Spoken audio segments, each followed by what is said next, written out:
मुल्क में corona virus से मुतासरा अफराद की तादाद जो है वो 6300 से बढ़ चुकी है। लॉकडाउन के हवाले से वफाक और सूबों में इत्तेफाक राय तो मौजूद है, मगर साथ ही कोरोना वायरस के इक़दामात के हवाले से वफाकी और सिंध हुकूमत का एक दूसरे पर जो इल्ज़ाम तराशियों का सिलसिला है वो भी जारी है। अब दूसरी तरफ लॉकडाउन के दौरान मुख्तलिफ रफ़ाई तंजीमें जो हैं उनके रज़ाकार लोगों की मदद करते तो नज़र आ रहे हैं, लेकिन अगर नज़र नहीं आ रही तो वज़ीर आज़म की कोरोना रिलीफ टाइगर फोर्स नज़र नहीं आ रही।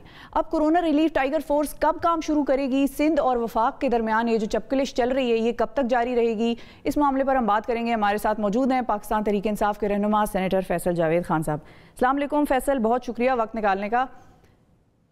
वालेकुम अस्सलाम शिफा, कैसी हैं आप? ठीक ठाक? मैं बिल्कुल ठीक हूँ फैसल। सबसे पहले तो ये बताएं कि लोग बड़ा एतराज़ कर रहे हैं और आवाम भी एतराज़ कर रही है कि ये वक्त एक होने का है और एक कौम बन के कोरोना से लड़ने का है, यहाँ पर वफाक और सिंध क्यों आपस में एक दूसरे के साथ उलझा हुआ नजर आता है? इकट्ठा होना है और वह है कौम की खिदमत, वह है टेक्निकल काम। वो वैसी बातों में शायरी में इकट्ठा नहीं होना कि आप आके घंटों की प्रेस कॉन्फ्रेंस करें, ग्राउंड पे कोई काम ही ना करें। जाएं कराची, जाके देखें, लोगों से पूछे वहां पे हुकूमत कर रही है क्या। सिंध में जाएं, उमरकोट एक जगह, वहां जाएं, लोगों से पूछें सिंध के अंदरूने कि मुल्क वहां का वजीर आला उनके लिए कर क्या रहा है। कुछ टेक्निकल चीज होती है ना बातों में, और इसमें जितना राशन दे दिया, कहाँ दिया भाई, किधर है डेटा, किसको दिया, कैसे दिया। सुप्रीम कोर्ट भी सवाल उठा रही है। प्रॉब्लम यह है कि आप टेक्निकल चीजें बताएं, टेक्निकल जो मेजर्स ले रहे हैं, टेक्निकल जो डिलीवरीज हैं वो बताएं। उसमें वन पॉइंट बिल्कुल यूनिटी होनी चाहिए, इत्तेफाक होना चाहिए, इत्तेहाद होना चाहिए, इस वक्त सबको इकट्ठे होना चाहिए। लेकिन जो सिंध वाले कर रहे हैं, सिंध हुकूमत जो कर रही है, सिंध वालों के साथ जो बेचारी अवाम है उसके साथ जो इतने अरसे से करते आए हैं वो तो करते आए हैं, लेकिन अब खुदा के लिए वो हाथ जोड़ के, हम हाथ जोड़ के कहते हैं भाई, हाथ जोड़ के कहते हैं टेक्निकल काम करो। ये बहुत हो गया आपके ये नारे, सियासी स्टेटमेंट्स, ये बहुत हो गई, बहुत अरसा हो गया आपको सुन के लोग अब थक गए हैं। अब आप टेक्निकली कुछ करें। तो ये कह रहे हैं, यहाँ पे देखें वजीर आजम दिन रात मेहनत कर रहे हैं, पाकिस्तान की तारीख दुनिया अप्रिशिएट कर रही है वजीर आजम इमरान खान को, चाहे वो डेवलपिंग कंट्रीज के लिए आवाज उठाने की बात हो, चाहे वो लोगों को मेजर्स देने की बात हो, चाहे वो गरीब आवाम को रिलीफ देने की बात हो। दुआएं दे रही हैं औरतें, दुआएं दे रही हैं गरीब लोग। 1,20,00,000 डेटा वेरीफाइड, और इनके वो लोग जो सरकारी मुलाजमीन थे, जो कि बिल्कुल डिजर्व नहीं करते थे, वो उन्होंने डेटा में डाले हुए थे। आपकी बात वैलिड है कि अगर कोई टेक्निकल फ्लॉ है, वर्किंग की, पाकिस्तान की तारीख का सबसे बड़ा सोशल वेलफेयर प्रोग्राम जो है वो लॉन्च किया। बिल्कुल ठीक है, इस पे तो तारीफ हो रही है, दुनिया कर रही है, CNN और कौन कौन से इदारे ने नहीं छापी स्टोरीज इस पर, लेकिन फिर साथ ही मुराद अली शाह साहब पे भी स्टोरीज छपी हैं, WHO के जो आए हैं लोग और उन्होंने यहाँ पर सिंध में हॉस्पिटल्स के दौरे किए, उन्होंने उनकी भी बड़ी तारीफ की है। तो मतलब अगर कोई टेक्निकल फ्लॉ है या कोई ऐसी चीज है जो कि गलत हो रही है सिंध में, तो आप लोग मीटिंग्स में भी तो बैठ के आइडेंटिफाई कर सकते हैं ना। मतलब ट्विटर पे शहबाज गिल साहब अगर पूरी चार्जशीट तैयार कर लेंगे या कोई और प्रेस कॉन्फ्रेंसेज वावडा साहब कर लेंगे, तो ये तो फिर नहीं ना अच्छा लगता। लोग समझते हैं कि अभी भी ये सियासतदान आपस में ही लगे हुए हैं और अगले शायद इंतखाबात की तैयारियां चल रही हैं, ऐसा एक इमेज जा रहा है। वाडा ने, हालांकि 18वीं तरमीम के बाद तो सूबे खुद मुख्तार है, काम करें, लेकिन प्रॉब्लम यह है कि सुबह से अब फैसल वाडा ने ग्राउंड पे खड़े होकर काम किया, सब कुछ किया, और फिर कहा हुकूमत को, सिंध हुकूमत को कहा। आप WHO की बात कर रही हैं, ये तो शुरू में ही हो गए थे, शुरू में आए थे वो जो 24 घंटे, पता नहीं 48 घंटे, वो उस वक्त की बात हुई थी। उसके बाद हालात बहुत ज्यादा बिगड़ गए हैं, बहुत ज्यादा खराब हो गए। सिंध के अंदर कोई मेजर्स नहीं लिए गए, सिर्फ टीवी टॉक शोज हो गए ना। सबसे पहले लॉकडाउन उन्होंने किया, उनके हिसाब से हालात वहां पर खराब थे, केसेस ज्यादा बढ़ रहे थे, तो उन्होंने कहा कि हम लॉकडाउन कर लेते हैं। का तो आम लोगों की तो किसी को फिक्र ही नहीं है, दिहाड़ीदार, ये डिफेंस में रहने वाले, इनको क्या पता किस तरह से गुजारा करते हैं बाकी लोग, किस तरह से रहते हैं। एक एक कमरे में 8-8 लोगों को कहते हैं जी लॉकडाउन। भाई मेजर्स लेने पड़ते हैं। हिंदुस्तान में क्या हुआ, मेजर्स नहीं लिए और लॉकडाउन की तरफ गए, वहां पे किस तरह पब्लिक को कितना उन्होंने बुरा भला कहा मोदी को, और जो हालत हुई है पब्लिक की, यहाँ सिंध में भी यही हुआ। लेकिन फिर हैरत की बात एक ये भी है फैसल, फिर हैरत की बात ये भी है कि जहां जिस सूबे से कोरोना वायरस के केसेस सामने आने शुरू हुए थे, मिसाल के तौर पे सिंध है, तो सिंध में सबसे ज्यादा केसेस थे, और आज अगर हम देखें तो पंजाब में सबसे ज्यादा केसेस हैं। तो फिर आप लोगों की गवर्नमेंट ने भी वहां पर मेजर्स नहीं लिए, फिर अब ये कह सकते हैं। एक तो मैं आपको बता दूं कि जो सिंध के अंदर जो इन्होंने टेस्टिंग किट्स जो हैं इनको वफाक ने दी, इन्होंने वापस भेज दी, वो यहाँ पे तो ठीक काम कर रही हैं। टेस्टिंग किट्स होंगी तो आपको पता चलेगा ना। टेस्टिंग किट्स आप वापस भेज रहे हैं, आप तो बिल्कुल गैर संजीदगी का मुजाहरा कर रहे हैं। या आप ना लोगों को कोरोना से कुछ वो कर रहे हैं, टेस्टिंग किट्स आपने वापस भेज दी।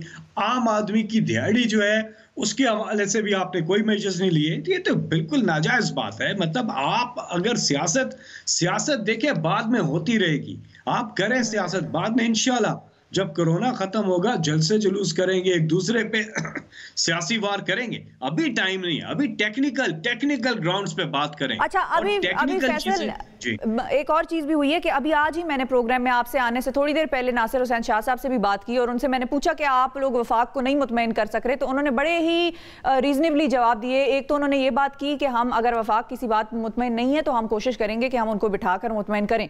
एक तो उन्होंने ये बात की। फिर दूसरा, मैंने वजीर आजम खान साहब के जो दौरा आने वाला है सिंध का, उसके हवाले से पूछा तो उन्होंने कहा कि वो हमारे वजीर आजम हैं और हम उनको वो ड्यू प्रोटोकॉल देंगे, वो पूरी तरह से इस्तकबाल करेंगे मुराद अली शाह साहब उनका। तो वहां से तो रीजनेबल बयानात आ रहे हैं, लेकिन शहबाज गिल साहब को जब हम देखते हैं या फैसल वावडा साहब को देखते हैं तो मतलब जैदी साहब हो गए, मतलब पर्सनल अटैक्स ना करें ना, फिर या तो हुकूमत पे करें। अब कल भी मैं जैदी साहब को भी सुन रही थी तो वो ये कह रहे थे कि मैं मुर्तज़ा वहाब का नहीं कह रहा या मैं नासिर हुसैन शाह मेरे भाई हैं इनका नहीं कह रहा, तो फिर वो कह किस कर रहे हैं? वो तो नाम लेके ये लोग टारगेट कर देते हैं, तो अगलों को फिर लगता है कि ये पर्सनल अटैक्स नहीं कर रहे हैं।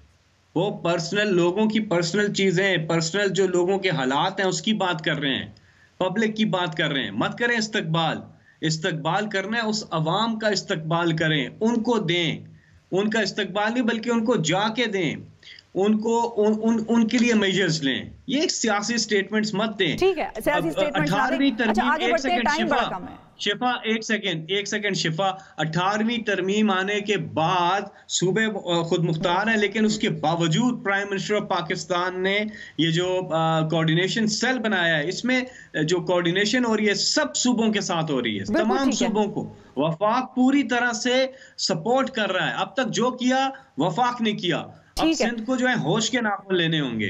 ठीक है, और साथ भी बैठना होगा, ये भी बड़ा जरूरी है, तमाम हुकूमतें एक दूसरे के साथ बैठें। अच्छा, जल्दी से मुझे ये भी बता दें कि कोरोना रिलीफ टाइगर फोर्स जो है खान साहब की, वो कब से काम करना शुरू करेगी और इस वक्त कहां तक उनकी तैयारियां पहुंची?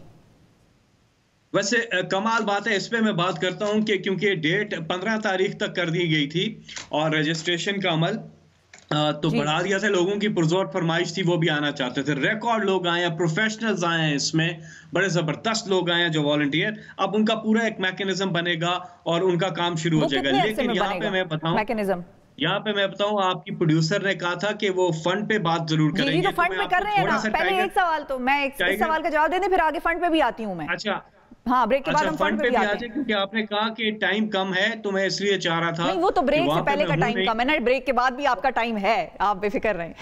अच्छा, ब्रेक के बाद भी है, चले फिर आराम से बात करते हैं। अब टाइगर फोर्स की मैं आपको बता दूं कि टाइगर फोर्स में जो है अभी तो कल 12 बजे रात को तो मेरा ख्याल है इनकी रजिस्ट्रेशन का प्रोसेस कंप्लीट हुआ है। अच्छा। अब पूरा वो डेटा आ गया जिसमें पैरामेडिकल स्टाफ जो इस हेल्थ के शोबे से लोग जो जिनकी एक्सपर्टीज हैं, जो इस फील्ड से ताल्लुक रखते हैं, वो भी आए हैं, इंजीनियर्स भी आए हैं, प्रोफेशनल्स भी आए हैं जो वॉलंटियर करना चाहते हैं। अब पूरा एक मैकेनिज्म बना हुआ है। फैसल साहब, जो कोरोना रिलीफ फंड है उस पे क्या बात, आपके क्या मौकफ है? मतलब लोग बड़ी तनकीद उस पे कर रहे हैं कि वो एक डैम फंड भी था और अब ये कोरोना रिलीफ फंड बन गया है। ये फंड्स भी जो हैं एक कंट्रोवर्शियल हैसियत इख्तियार कर जाते हैं ना हमारे मुल्क में, इस पे आप क्या कहेंगे? माशाल्लाह शिफा, आपको आवाज आ रही है मेरी? जी जी, आ रही है। अच्छा शिफा, एक तो बहुत ही अच्छा सवाल किया। पहले तो जिन लोगों को थोड़े से शकूक शबात हैं डैम फंड के हवाले से, वो पहले क्लियर कर दें ताकि लोगों को पता चले कि डैम फंड की अभी हैसियत क्या है। जितना भी लोगों ने डैम फंड में कंट्रीब्यूट किया, सबका बहुत बहुत शुक्रिया। बहुत ज़्यादा तादाद में लोगों ने उसमें कंट्रीब्यूट किया और बैरून मुल्क पाकिस्तानियों ने भी काफ़ी उसमें कंट्रीब्यूट किया। सबसे पहले तो उनका बहुत बहुत शुक्रिया।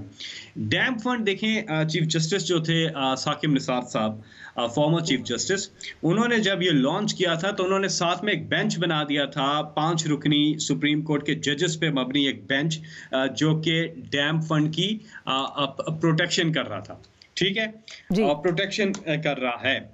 ये जो अमाउंट है पूरी की पूरी एक एक पैसा महफूज है, सुप्रीम कोर्ट की कस्टडी में है, उनकी प्रोटेक्शन में है और गवर्नमेंट ऑफ पाकिस्तान के पास मौजूद है।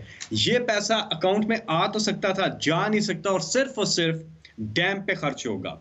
सुप्रीम कोर्ट की ये राय है कि क्योंकि डैम पे काम भी शुरू हो गया। Prime minister Imran Khan, chief of army staff जब वहां पे थे, ग्राउंड ब्रेकिंग हुई, उस पे कंस्ट्रक्शन शुरू होगी, काम शुरू हो गया मोहम्मद डैम पे और बादशाह डैम को भी इंशाल्लाह करीब ही उस पे भी काम शुरू होगा। लेकिन मोहम्मद डैम पे अब जब हम बात कर रहे हैं, इस वक्त भी काम हो रहा है और मोहम्मद डैम जो है 6 से 7 साल के अरसे में कहा जा रहा है कंप्लीट होगा। सुप्रीम कोर्ट की ये राय ये है कि क्योंकि काम शुरू हो गया है और ये जो पैसे हैं ये हो सकता है कि टर्मिनेशन स्टेज पे इस्तेमाल हो और उस वक्त भी काफ़ी पैसे चाहिए होते हैं, तो टर्मिनेशन स्टेज पे इस्तेमाल होंगे, ये राय है। और अगर गवर्नमेंट ने इन पैसों को कहीं और इस्तेमाल करना है, फॉर एग्जांपल बात हो रही थी कि जी डैम फंड में जो पैसे हैं सर, तो वो गवर्नमेंट को जरूरत पड़ी कर लें, कुछ लोग ये भी कह रहे हैं। हाँ, अगर कह रहे हैं तो उसमें गवर्नमेंट को उसके लिए इजाजत लेनी पड़ेगी सुप्रीम कोर्ट से, लेकिन अगर उसकी जरूरत पड़ी। लेकिन अभी आप ये देखें कि जो तनकीद कर रहे हैं वो तनकीद करते रहेंगे, लेकिन लोगों को डीमोटिवेट नहीं होना। डैम फंड में तो कमाल का रिस्पांस आया था। मैं आपसे कुछ स्टैट्स शेयर करूंगा इसके कोरोना रिलीफ फंड अकाउंट के भी। और इमरान खान साहब की ये क्रेडिबिलिटी है और पाकिस्तानी कौम जो है उनका शुमार दुनिया की उन कौमों में होता है जो सबसे ज्यादा चैरिटी देते हैं। 1 अप्रैल को इमरान खान साहब ने ये लॉन्च किया था फंड। आज 15 दिन हो गए हैं। 15 दिन में जो 1 अरब 49 करोड़ रुपया इस फंड में आ चुका है। 1 अरब 49 करोड़ रुपया इस फंड में आया है और पहले 15 दिन में। तो इस हिसाब से अगर देखें तो 9.9 करोड़ रुपया पर डे इस फंड में आ रहा है। 9.9 करोड़ रुपीस एवरी डे। अच्छा, जब डैम फंड की मैं बात कर दूं, जब प्राइम मिनिस्टर ने डैम फंड को ज्वाइन किया था गवर्नमेंट आने के बाद 7 सितंबर को, तो उसके पहले 15 दिन डैम फंड में आ गए थे 1 अरब 90 करोड़ रुपया और पर डे जो बनता है वो बनता है 12.6 करोड़ रुपया पर डे। लेकिन जब प्राइम मिनिस्टर ने इसको ज्वाइन नहीं किया हुआ था, मैं इलेक्शन से पहले की बात कर रहा हूं, तो उस वक्त जो इसकी एवरेज थी पहले 15 दिन अगर देखें, जब ये डैम फंड लॉन्च हुआ था तो उसमें 29 लाख रुपए आए थे, 29 करोड़ रुपए आए थे पहले 15 दिन में। और 29 करोड़ का मतलब पहले 1.9 करोड़। यानी कि जब खान साहब आए हैं सीन में तो उनके बाद उनके क्रेडिबिलिटी को देखते हुए लोगों ने ज्यादा डोनेट किया, ये आप कह रहे हैं ना। और कोरोना रिलीफ फंड का भी मैं आपको जो बता रहा हूं कि 1 अरब 49 करोड़ रुपया यानी कि 9.9 करोड़ पर डे आ रहा है। तो ये बहुत ही जबरदस्त कंट्रीब्यूशन है और अब मजीद ऊपर जाएगा। अभी तो हमारे कई पोर्टल्स खुलने वाले हैं बैंक्स के साथ, ड्रॉप बॉक्सेस जो हैं वो रखे जा रहे हैं, उस पर काम हो रहा है। फिर एक नई वेबसाइट लॉन्च हुई है, फिर पेमेंट गेटवेज के ऊपर काम हो रहा है, फिर सेलुलर कंपनीज, यहाँ पे टेलीनॉर का शुक्रिया, जैस का शुक्रिया, बाकी टेलीकॉम कंपनीज जो हैं वो एसएमएस सर्विस भी लेके आ रहे हैं कि आप एसएमएस से भी डोनेट कर सकेंगे। तो बड़ी खुशाइन चीजें हो रही हैं और अब इसमें तेजी आएगी। ठीक है और उम्मीद करते हैं कि लोग इसी तरह दिल खोलकर आगे भी देखते रहेंगे, क्योंकि कोरोना वायरस तो फिलहाल को तो हमने हराना है और ये जंग अभी तो जारी है। बहुत शुक्रिया फैसल जावेद, आपने वक्त निकाला।